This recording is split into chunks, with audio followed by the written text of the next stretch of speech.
Salam değerli dostlar, xoş gördük hər birinizi əziz dostlar. Son vaxtlar bəzi rayonlarda və eyni zamanda paytaxt Bakı şəhərində yerləşən bəzi xəstəxanalardan və poliklinikalardan çoxsaylı şikayətlər var. Vətəndaşların orada incidilməsindən, süni növbələrin yaranmasından, eyni zamanda bəzi həkimlərin orada özbaşınalığından, bəzi həkimlərin əsassız yerə haqq tələb eləməsindən, rüşvət tələb eləməsindən o qədər şikayətlər gəlir dəyərli dostlar.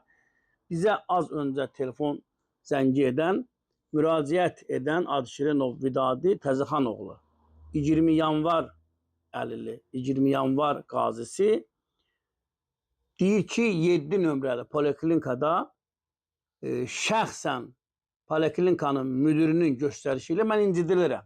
Şəlalə Səfərova tərəfindən. Niyə incidilirəm? Niyə əziyyət verilir? Təkcə Adşirinov Vidadidirmi? Xeyr, yüzlərlə insanlar yazırlar. Orada bir yeni klinika var, indi Allah qoymasa.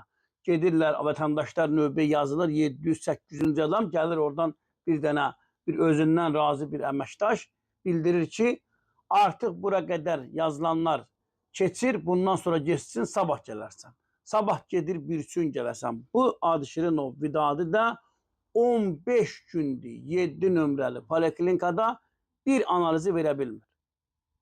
Özünün dediyinə görə adamı salıblar süründürməçiliyə, ged gələ və axır gör elə bir vəziyyət yaranıb. Həkim deyib ki, bu Adşirinov Vidadidə ki, sən bura necə gəlmirsən? Səni kim gətirib? Gör adam hansı vəziyyətdədir? Bu vəziyyətdə olan insanları incidirlər, dəyərli dostlar. Son vaxtlar zaten təbbin fəaliyyətindən, Səhiyyə Nazirliyinin fəaliyyətindən çoxsaylı şikayətlər var, narazılıq var. Bizim həbsdə olan siyasi məhbus Pünhan dostumuzun atası zəng eləyib, Vahid dayı, deyir ki, mənim həyat yoldaşımın ürəyində problem yaranıb, 10 dəfə təcili yardıma zəng eləmişəm. 10 dəfə yığmışam ki, adam ölür, gələn yoxdur. Gələn gəlir, orada yardım göstərməyə tibbi preparat, dərman və s. yoxdur. Xəstəxanalarda, rayonların bəzilərində şəkər dərmanı ala bilmirlər. Şəkər xəstələri dərmanlarını ala bilmir.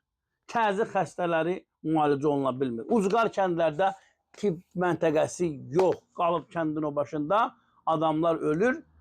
Heç bir yardım yoxdur. Şəxsən 7 nömrəli poliklinikanın fəaliyyəti ilə bağlı az öncə mən baxdım, sosial şəbəkələrdə paylaşımlar gedir. Orada deməli Xəbəraz saiti də yazıb buranın rəhbərliyindən. Yəni oradakı durum ürəkaçan deyil, adəti qurumların diqqətinə 7 nömrəli poliklinikanın da baş verən özbaşınalıq götürülməlidir nəzarətə və Adşirinov Vidadi Təzəxanoğlu da bir şikayətçi olaraq bizim redaksiyamıza bizə ünvanladığı şikayəti də nəzarətə götürə bilərsiniz. Niyə adama əziyyət verilir 7 nömrəli poliklinikada? Onu da araşdırmaq təbii ki, aidiyyatlı qurumların üzərinə düşür. Belə, dəyərli dostlar, daha bir canlı yayının sonuna gəldik. Yayımımızı bəyənin, paylaşın, kanalımıza abunə olun, sağ olun, sağlıqla qalın.